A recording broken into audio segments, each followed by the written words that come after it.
of what your own plans might be, but only very briefly. You know, I stated 2 years ago when I was running for state senate that if the voters of El Paso want the casino to open, I didn't have any problem in supporting that. Support those, that's what they want to do. But that's great. I'm glad to hear you come aboard on that. John Cornyn, the person who shut down the Tiglis here in Texas, was here very recently. He served on the host committee for his fundraiser. You tend to support the people that have hurt El Paso. John Cornyn took money and jobs from El Paso when he hurt the Tiglis. And you were on his host committee for his fundraiser. You can say something here to a crowd, but when it comes down to it, will you really stand up for El Paso? My position since day one has been we need economic competition. We need gaming here in this community like they have in New Mexico. Always been there. My stance has never changed. It's important to our community, it's important to Texas, and it makes sense.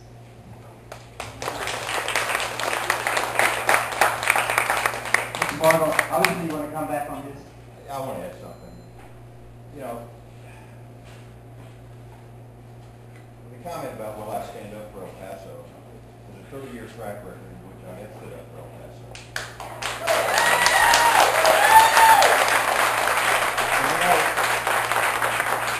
With all due respect, when we get into tax policy, I think those of us who are taxpayers, direct taxpayers, probably have a better, closer understanding of the pain and suffering we go through than those who haven't. I intend to be in Austin representing those who have experienced pain and suffering by laws and obstacles passed by our legislature that needs to be addressed.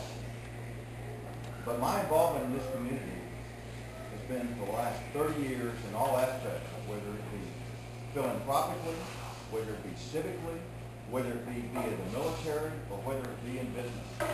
So I'll stack up that to anybody. Okay?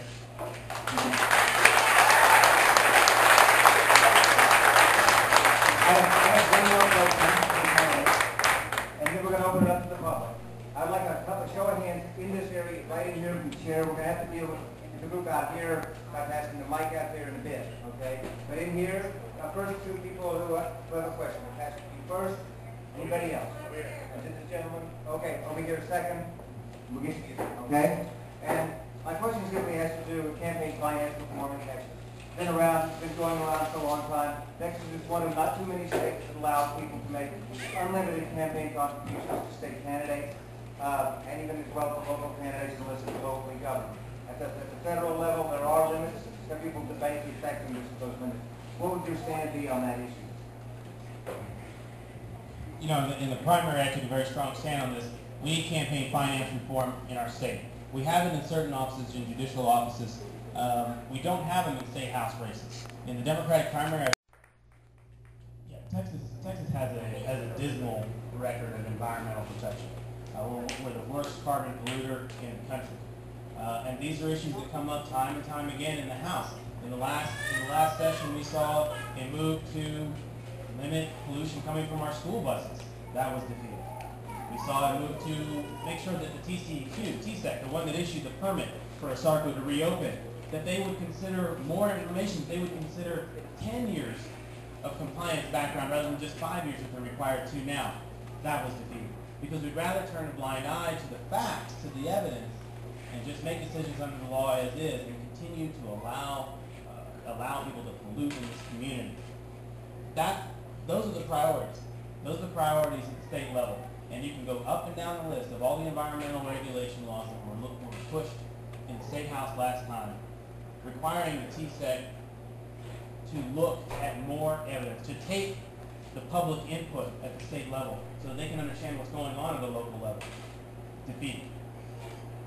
They don't have the tools available to issue what's a real scientific opinion.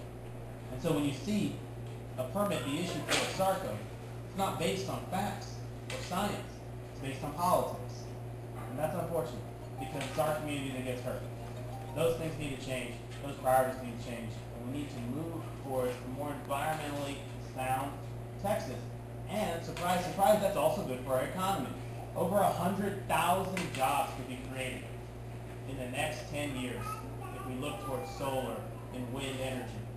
But in the state, look at the State House, when we try to get more funds from the Emerging Technology Fund to go towards solar, to go towards wind, to go towards new forms of energy, defeated. So we're not funding those things that can bring us jobs. It doesn't make sense.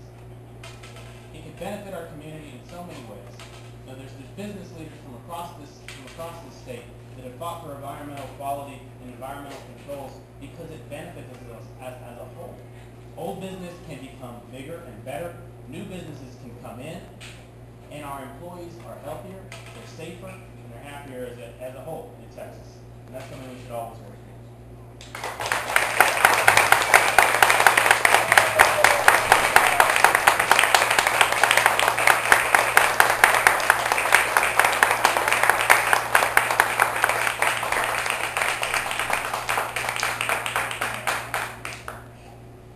Good morning, my name is Jaime Beta. I originally had one question, but I wanted to follow up on a question I asked earlier. Specifically, preferably in a yes or no response, you both indicated that you would support, support gaming for the Isleta del Sur Pueblo. So my question is, will you support that, any legislation that's introduced to bring gaming back? And my second question is, are you or anyone connected to either of your campaigns or major contributors part of the public corruption scandal or investigation going on right now? From the bill that was defeated last session was Representative Norman Chavez's bill on the gaming issue at Tigua, and to answer the question, I would have supported that bill had I been in the House. To my knowledge, no, not any of mine, as far as I can tell. You never know on a daily basis, though. Absolutely, yes, I support the full functioning of the Tiguas in their gaming facility. And shockingly, Tom Craddock decided not to vote on that bill that Norman Chavez presented. So when it came down to it, he didn't even cast a ballot. On the other question, no.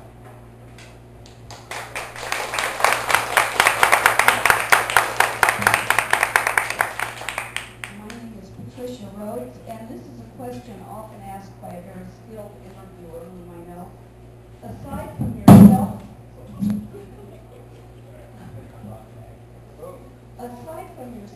and your families, who are your top 3 contributors, and how much have they contributed? That's for both of you.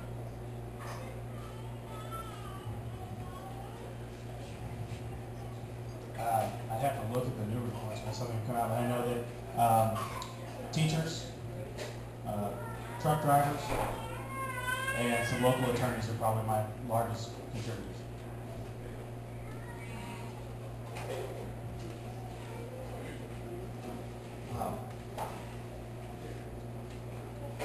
I'm pleased and honored to receive the endorsements from the National Federation of Independent Business, which represents small business.